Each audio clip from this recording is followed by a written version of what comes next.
L'information est passée quelque peu sous les radars et pourtant dans la note de Bart de Wever sont prévues des réformes institutionnelles et notamment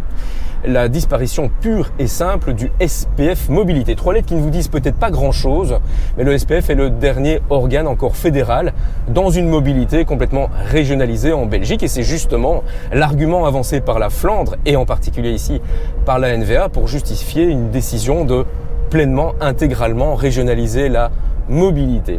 Et d'utiliser comme exemple, comme best practice, comme on dit, la Suisse, là où la mobilité est déjà intégralement dans les mains des cantons, donc complètement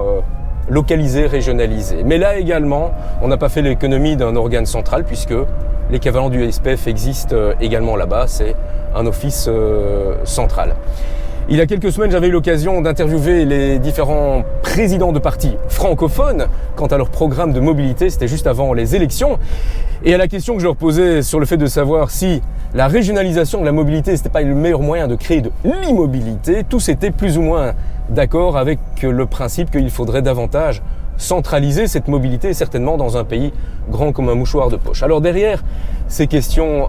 politiques, la vraie question nous à nous poser comme citoyens, un bruxellois ou wallon flamand, c'est quel serait l'avantage, l'économie d'une part, de ne plus avoir d'entité fédérée à financer, mais d'autre part, est-ce que à l'avenir, il ne sera pas encore plus compliqué pour un wallon se rendant à la côte belge ou pour un flamand vers les Ardennes de devoir passer par différents opérateurs avec différentes tarifications, différentes règles de permis de conduire, de circulation en voiture en général aussi. Je vous laisse méditer sur cette question, vous souhaitant une excellente journée et bonne route!